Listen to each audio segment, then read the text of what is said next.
Welcome to episode number 26 of the Introvert Biz Growth Podcast, a show where I talk to introverts who grow their business and make a difference. I'm Sarah Zenek-Roche. Thank you so much for tuning in today. Today I'll be talking to Shayna Oliveira, an introverted English teacher who found a business model for teaching English without draining her energy. But before that, I'd like to take a moment to make a short announcement. In 2 days, on Sunday, I will be taking a flight to Rome to meet about 8 fellow marketers for a retreat, a marketing retreat in Tuscany. So I have to fly to Rome and then take a train 2 hours back up north. And we are meeting in this amazing villa somewhere in the hills of Tuscany. So as an introvert, you can probably imagine that that's quite, I'm very much looking forward to it, but at the same time, I'm a bit anxious about spending a week with people that I don't know. I know the organizer. It's Lou Borton, who has been on this podcast before. So I've talked to him. I know him. He's a fellow introvert. But I don't know all the other people who are going to show up. So, it'll be interesting for me to kind of find this balance between masterminding and still get my alone time, I guess, because, if I'm going to spend 12 hours per day with other people, I probably get very exhausted. So I need to make sure that I still have my alone time. But that's not the announcement I wanted to make. I wanted to just tell you about this because I signed up to this retreat. And by the way, Lou knows that's one of the reasons why I signed up to his retreat, is because I want to launch or host my own retreat in Sicily in 2018. So because I've never been on a marketing retreat like that, I decided, first I need to be on somebody else's retreat so that I can see how this works, how it's organized, how, people work together and all of that before I host my own retreat. So the big announcement really is that I'm going to be hosting my own marketing retreat for introverts in Sicily in May 2018. I said it out loud now, so now there's no going back. That's what's coming up, and I'm looking forward to it. It'll be great. Yeah, maybe you don't know that about me yet, but Sicily is kind of where half of Sarah spends her time, or at least even if she's here in Switzerland, half her heart is always in Sicily. My husband is originally from Sicily. That's why we decided to buy a house in Sicily. I've always loved the Italian culture, and it also reminds us of California a lot because, it's hot, there's palm trees, it's outdoor living. So that's why we spend, probably not half of our lives yet, but eventually much more time in Sicily, and half in Sicily and half in Switzerland. So anyway, long story short, the big announcement is that I will be hosting a marketing retreat for introverts in Sicily in May 2018, and you'll be hearing more details about this retreat as we go and as we get closer, of course. So now on to the show, and as I mentioned, I'm going to be talking to Shayna Oliveira, who went from a struggling classroom teacher to a successful online business owner. She now sells online courses and ebooks teaching English as a second language through her website espressoenglish.net, where more than 100,000 students follow her lessons. Shayna also podcasts about her online business experience at entrepreneursinmotion.com. Hi, Shayna. How are you today? Good, Sarah. How about you? I'm great. Thank you so much. It's really great to talk to you. We met on one of the podcast Facebook groups, right? That's how we got introduced to each other. This is a great Facebook group. For those who don't know, it's a Facebook group for ladies, basically. and I think it's called She Podcasts, and I've been on it for quite a while. And so I just they have these days where you can, kind of promote your own podcast or ask for guests. And so I was like, hey, is there any other introverts on this podcast? And so you reached out to me, so that was great. So, Shayna, besides your official bio, why don't you tell us a little bit about yourself and maybe something that our introverted audience can relate to? Yeah, sure. So before I was an entrepreneur, I was an English teacher in Brazil. And so I was teaching in classrooms. And I loved teaching, but there were two problems with it. One, it paid really badly, unfortunately. And the other thing is that it really drained my energy to be in front of a class. So I loved my students, but by the time I got home, my husband would be like, hey, let's go out. And I'd be like, no, I'm done for the day. So I just always felt really drained after having so much interaction in the class. And so when I decided to start my online business, which is also teaching English as a second language, I thought this is great because I can work from home at my computer to produce the lessons. And in addition to giving me a little bit more freedom with my schedule and how many hours I would like to work, it was also great because usually after a whole day in front of my computer, then I would be ready to go out and socialize. And so I felt like I wasn't spending all my energy at work. I was actually working in a way that I was more comfortable with and then was ready to go and be social a little later after the workday was over. Right. So you really found what works for you and kind of created that created the business model around it. So that's awesome. Exactly. So tell us a bit more about your background because so you were a teacher, but we just discussed in the off, like before I recorded, that you're actually no longer based in Brazil. And when I did my research, I'm like, oh, okay, somebody based in Brazil. And so now you moved back to the US. But did you actually grow up in Brazil? No, I grew up in the US, but my husband is Brazilian. So that's why, okay. that's why we were living down there. And I started teaching English because I was like, I want to be doing something.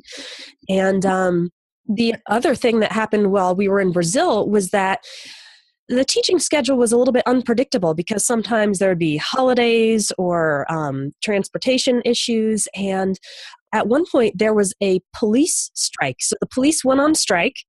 And that meant the city was not so safe anymore. And so all of the classes were canceled. And that meant I wasn't going to get paid because no classes.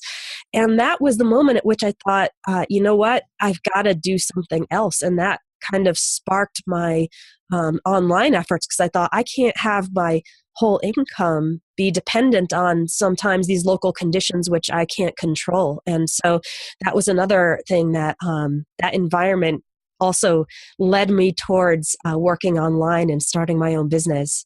Nice. So tell us a bit more about this business. How do you currently generate revenue? So I assume, like for me right now, I'm taking Italian classes, but they're with a real teacher over Skype. So when you say online, that's probably not what you mean, right? Are they recorded classes? They are recorded classes. When I started, I knew I didn't want to do one-on-one conversation just because it was going to be too hard to schedule. And I, again, wanted something with a little bit more flexibility and freedom. So what I do is I create courses. So I have one, for example, about business English. So I created 30 lessons, and when someone buys the course, they pay for it, and then they can access those lessons anytime they like. And a few of my courses have some interactive elements, like there are times when students can send me an assignment that they've completed or can even record their speaking and send it to me. But then I can, again, correct it on my own time and send it back to them. I have a feeling that a lot of my students are probably introverts as well because they like to study, on their own, self-paced, self-motivated, as opposed to someone like my husband who is a very social learner and he really thrives in a classroom. So it's kind of nice because I think my students' personality also matches well with my teaching style and their learning style. Nice. So are there different levels? Like you said, there's business English, but there's also very beginner's English. Well, yeah, there are different courses. I don't do anything for very, very beginners just because I think you need to have a little bit of content in your own native language in order to just get that take those first steps. But I have courses in business, pronunciation, vocabulary, listening, speaking. I kind of divided up by area of the language. I have a book on confusing words, words that learners tend to confuse. A lot of this was based on my classroom experience. So I felt like I had a good idea of what people needed to know. And then the rest of the courses actually developed from my interacting with my online subscribers. I would email them and say, hey, what do you guys want to learn? Let's vote on the topic of the next course. And then they would give me that feedback so I could create something that people really wanted. Nice. So you do have that kind of interaction. So there's a community. People are not just on their own once they signed up.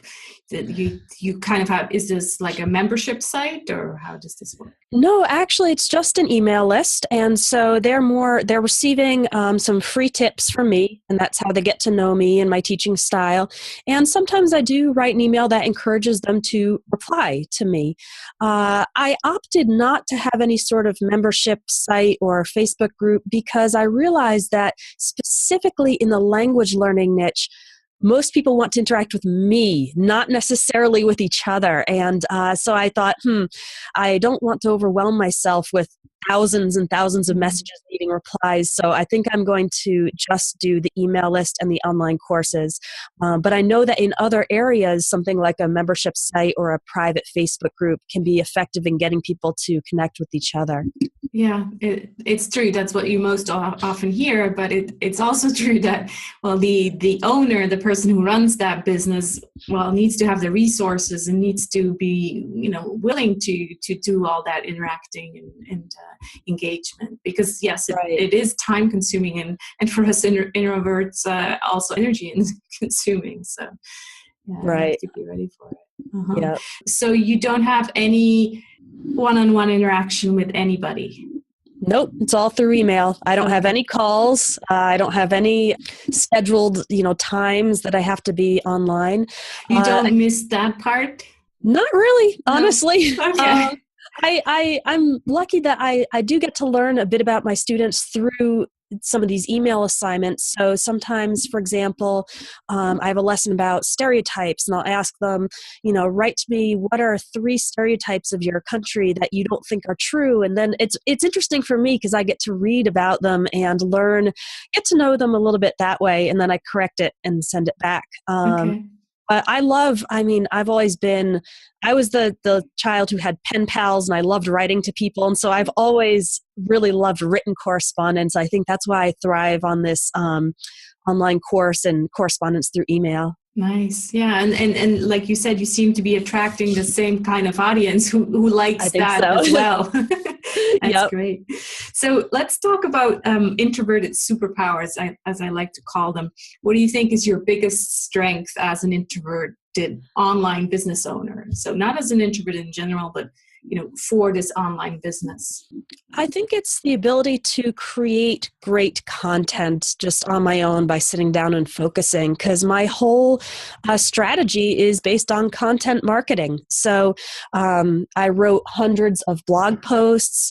I've produced dozens of podcasts. I've even gotten into YouTube videos, which is a little bit harder as an introvert, but I do publish YouTube videos. And those hundreds and hundreds and hundreds of pieces of content, which I've just produced completely on my own, are what draw people to the site and help people get to know me and then eventually lead to those sales. And so that ability to every day just sit down, well, not necessarily every day, but very frequently sit down and produce a new piece of content, just kind of focus down and get that piece of content published, I think has had a really nice cumulative effect of building my business over time. That's great. So how long have you been doing this? 5 years. Oh, yeah. So it has built up over time because obviously, you need to start somewhere, and on the net, it's like everything. It always has to do with content. So that's great. What about a challenge that, yes, your business is very much built around this kind of online thing, but I'm sure there's challenges as well that you kind of have to face because you're an introvert. What do you think it would be? Well, I will say that I made the mistake in the beginning of doing everything only on my own and not reaching out to anybody else in my niche or anyone else who could have been a partner or do a joint venture with me.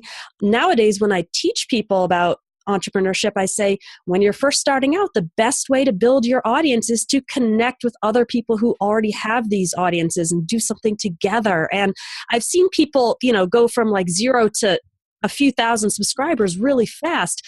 I didn't do that. I was too shy, too insecure, just too focused on my own thing. And as a result, it took 6 to 9 months for the traffic to really build up. And I could have saved myself a lot of time if I had just reached out to other people with audiences and made those connections. So that was, I'd say, a mistake I made, but I always encourage other people not to make that mistake. Start building some relationships because those can be really beneficial for both parties when you work together with someone else in your niche. It's true. I totally agree. But I'd also like to kind of, share that maybe it's part of that journey, because when you're a beginning entrepreneur, well, you don't have that same confidence. And so you don't show up the same way maybe. And so maybe you just need to go through those kind of building, let's say, months or sometimes years to get to that level of confidence and be able to say, hey, this is what I have to offer. And then people will notice that confidence, right? So I think you're right. Yeah. Now I'm the one getting approached, actually. And it's interesting because even if someone is very new, if what they have is pretty good, I'm open to working with them. So I think sometimes people think, oh, I need to have at least 100 blog posts before I can even think about reaching out. That's not true. If I see 3 good posts on your site and I think, hey, this person's a good writer, I'll let the person guest post. So speaking from the other side now, I can say, I know it is hard naturally when you're first starting out, but if you're reasonably confident that you have something to offer, give it a try. The worst the other person can say is, no, it's not quite a good fit. And you haven't lost anything. You've just extended an offer and maybe next time. So, yeah. But as you said, for us introverts, I think it is especially hard, right? To just go up to people and say, hey, what do you think about this? Yes. It's definitely challenging. Well, I'll tell you that what has worked when people approach me, which I think is maybe a little easier, is someone wrote to me, for example, and all they did was say, hey, I love your stuff and I've used it with my students and, they really appreciate it. It was just fan mail. And so that's a pretty easy letter to write. Right? You're not asking for anything. You're not pitching anything.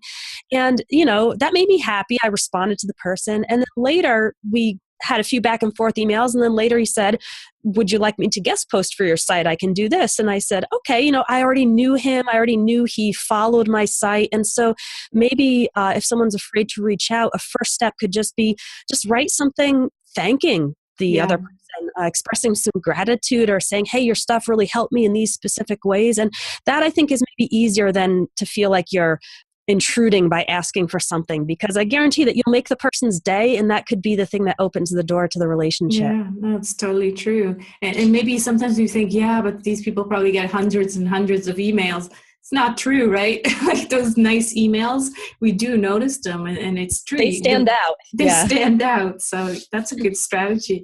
Thanks for sharing that. Sure. Take us to a moment, like an aha moment, whether it is in your business, something that just kind of made you pivot or realize, oh, okay. Or maybe it has to do with your introversion, just some moment that kind of stood out. Sure. Before I had created a course, I was just blogging and building my subscribers, and I still wasn't quite sure about how to monetize, how to get income from the site. And I was at the English school where I was still teaching. I was still doing some classes, and people were signing up there for the next semester. And I realized that they were swiping their credit card and paying for the whole semester worth of classes, which would be delivered over time. And I thought, hey, if people sign up and pay in advance for classes offline, it could also do that online. And so what I did is I pre-sold my course. So I hadn't created yet. I hadn't created anything yet. I just made a sales page and I told my subscribers, hey guys, travel English course starting August 1st. You're going to get one lesson a day for 30 days, sign up here. And they did that. And as long as I communicated exactly when those lessons were going to be delivered, people had no problem pre-paying for it. And then they would get the course contents over time. And that worked well. Not a huge number of people signed up, but enough that I said, hey, this works. And now I can actually get paid before I spend all this time creating the lessons. And I did that same thing for every single one of my courses after that. Now I have 12 or 13 courses. They've all been pre-sold to my audience, and then I've created and delivered them over time. That's great, because at the same time you were getting feedback maybe on what they wanted in the course and in the different modules. Like, oh yeah. Yeah. I think that's kind of a marketing technique also for other, products or video courses or anything. Often you hear, launch it first and then create the actual product, because then you get feedback from the early adopters. So great. Yep. Yeah, and those people tend to be your biggest fans too. So if you mess up, you send out a broken link, they tend to be forgiving, or they'll help you out. And that's what I found with all of my customers. And it's also it's great for two more reasons. One is that sometimes as introverts, I think we can get lost a little bit in our own heads, and so, like you said, getting feedback from people. Instead of creating the product that I want to make, I'm creating the product that the customers want to have or the students want to take. And the other thing is it's great motivation. You can't procrastinate when you know that people already paid and they're expecting the lesson on Friday. So if you've ever struggled with procrastination, or maybe you're a perfectionist and you spend too much time tweaking something, if you pre-sell something and then you promise that it has to be out, well, then you got to get it done. And so that really motivated me. Yeah. I do that with my webinars all the time. I plan the date, I announce the date, and then I'm like, oh no, now I actually have to do it. But yeah, that's the only way to get me to do webinars. So, but it works. It works. Yes. The only thing that I would recommend if you do use that strategy is make sure afterwards you give yourself a few weeks to decompress, because I've found it very intense. It's great, and you have a product at the end of it, but then afterwards I tend to need usually 4 to 6 weeks just to go a little bit lighter, and then naturally I kind of get my energy back for the next launch.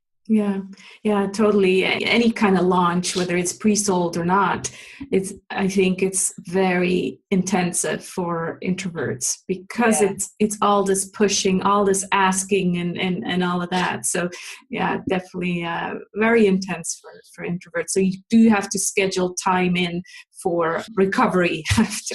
Yes, very important. Okay, great. Okay, I always share 3 golden nuggets with my listeners.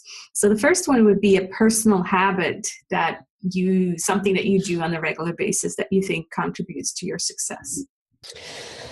This is a little bit more of maybe a strategic habit or a mindset. But I actually come from a science background. I studied chemistry in college, and I think I've taken some of that mindset into my entrepreneurship, in that I'm always experimenting and iterating and improving things bit by bit.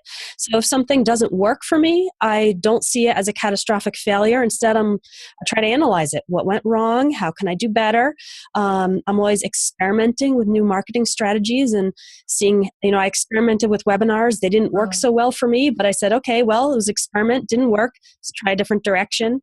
And just doing that trial and error over the past 5 years has gotten me to where I am. So, nobody taught me, nobody gave me a formula, but just this ability to try things, implement, and then analyze. Did it work? Did it not work? Could it be better? Has taken me really, really far. So I guess it's just a worldview or a way of looking at things. Yeah, I guess that's a blessing to be able to see things like that, because sometimes you also hear the other stories where entrepreneurs get very discouraged because they try all these things and nothing works, and so they're like, well, which way do I go now? So right, good thing that you can look at it like that and think that it's just part of entrepreneurship, and you try something and get something new going. So the second golden nugget would be an internet resource. So something, that you use for your online marketing or something like that. This is a really simple little program called followupthen.com. And it's a super easy way to do reminders by email. So my tendency sometimes is to try to keep everything in my head. And that's really bad because it'll stress you out and you're going to forget something. But I also don't like to fill up my calendar with tons of reminders because then my calendar looks clogged and it also stresses me out. So what Followup then does is if you want to be reminded about something at a certain date, you can just forward an email to, for example, for this interview, I forwarded an email to myself for February 16th, 9 a.m. at followupthen.com. So you just make up the email address and it will boomerang it back to your inbox at that time. So I can give myself permission to forget about it until the day when it comes back into my inbox, and then I'm reminded of it. And it's been just super helpful for, let's say if I have a good idea for a launch 3 months from now, but I don't want to spend the next 3 months with it rattling around in my head and maybe forgetting, I'll just send that email to, September 1st at followupthen.com, and it will come back into my email inbox on that date. And so it's really helpful. It's such a little thing, but it helps. I love that. I've never heard of that. And my calendar looks exactly like you just described. It's all these, and I hate it. It feels like I'm so busy, but actually I don't want to get into this. Yeah. Reminders. I'll definitely look that up and link to it in the show notes. Thanks so much. Sure. It sounds like a great little trick. Mm-hmm. What about books? I'm sure you're a book reader, right? Most introverts are. So which book would you recommend to the introvert biz growth audience, and why? Well, I just reread one of my favorites, which is Essentialism by my favorite too. Owne. Oh, funny. Yes. I found it helpful earlier in my business, and now that my business has grown, it's also very important because with growth sometimes tends to come complexity or overwhelm, and so Essentialism helps you identify what's really essential, what's really impactful in both life and business. I think this is good for both areas, honestly. Mm-hmm. And so thus where you want to focus your time and energy and thoughts, and, give yourself permission not to care so much about the rest because you're focusing on what's truly, truly important to you. So that's a book that's definitely worth reading multiple times and trying to apply it in order to make sure your life and your business are going the way that you truly want them to. Yeah, totally agree. On my website, I actually have a resource called Say No to Grow, because I think a lot of introverts also struggle with saying no because we have usually a lot of empathy and we feel so bad saying no to people or no to opportunities. And that's where essentialism also comes in and tells you, yeah, but if you keep saying yes to everything, then other people will basically manage your calendar. And Yes. So do you still have time to do what is important for you? And probably not if you keep saying yes to everybody else. So not only that, but I think that, in your first few years of business, you really do have to do a lot, right? It takes a lot to get a business off the ground. And one thing that I found is that, okay, you're in hustle mode. Everyone tells you, you got to hustle, you got to do more, you got to say yes to everything. It might be a little more true in the early years, but then once you've kind of gotten a little bit of stability, you're bringing in some income, you're happy with where your business has reached, you don't have to keep hustling.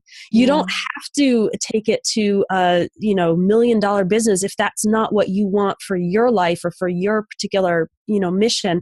And in the past year, I've actually been dealing with this myself because I've been so hustle that it's actually hard to step back and say, okay, now I can be a little bit more selective. Things are going all right, and I can really, truly pick and choose the projects I want to work on. I don't have to be going 110% full steam ahead all the time. And so it's a definite transition. But that's interesting. Say no to grow. I'll have to check that out. Yeah, no, I think you're totally right. We get in the habit of always saying yes and hustling and more projects. And so it's hard to kind of go back and say, okay, now I have to learn to say no to certain things. Definitely. And you're right, like, when is it enough? That's another discussion I had with one of the guests. When is it enough? Well, you decide when it's enough, right? That's right. Yeah. And so I actually decided that this year that whenever during the last week of the month, if I've made my target, I'm just going to do an extra yoga class, take Friday morning off and go to yoga. I don't have to keep hustling because I'm, when am I going to live otherwise? Right. Yeah, so, I tend to do that too. I'll set a goal even just for the day. I say, okay, I'm going to edit 5 lessons today. And I get through 5 by noon and I'm like, oh, I could do 5 more. And I kind of have to, say, I mean, sometimes you are in a groove and you want to keep going, but I also need to kind of say, okay, no, that's enough for today. I met my goal. Yeah. I can, take it back up again tomorrow because there's always more to be done. Yes, exactly. Excellent. Well, this has been a wonderful discussion. I always end the podcast with a mindful ending. So what are you grateful for today or this week or this month?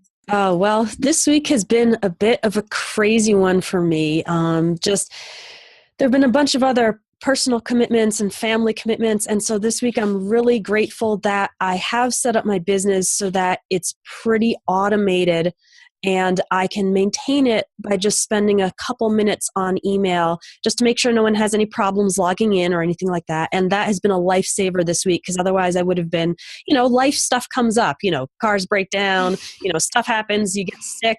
I'm a little congested right now in case you couldn't tell, but because of the way I've structured my business, I'm super thankful that whereas in the past, if I was sick or whatever, or had other stuff going on, I would just miss work and then my income would take a hit.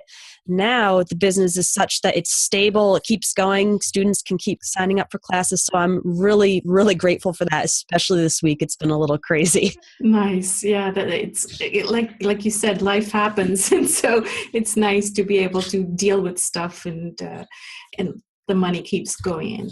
But yes. I'm sure you spent a lot of time working on that beforehand. So let's not forget that there's a lot of hours in that business.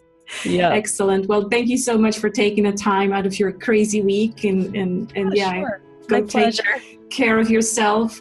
And it was a really nice discussion. So thank you so much for taking the time. Thank you, Sarah.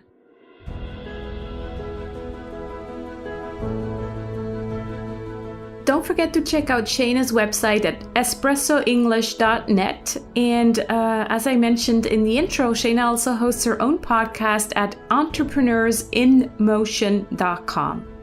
That's it for this episode of the Introvert Biz Growth Podcast. You'll find this episode's show notes at sarahsenecroce.com/episode 26. And if you don't have it yet, get your free 4-step guide on how to say no to grow. If you like this episode, can I please ask you for a favor and subscribe to the show on iTunes or Stitcher and tell your introverted friends about it. And just a friendly reminder that you can also make a tiny contribution to help me cover the costs for the show at sarahsenecroce.com/Patreon. Thanks so much for your contribution and I'll talk to you again in 2 weeks. Take care. Bye-bye.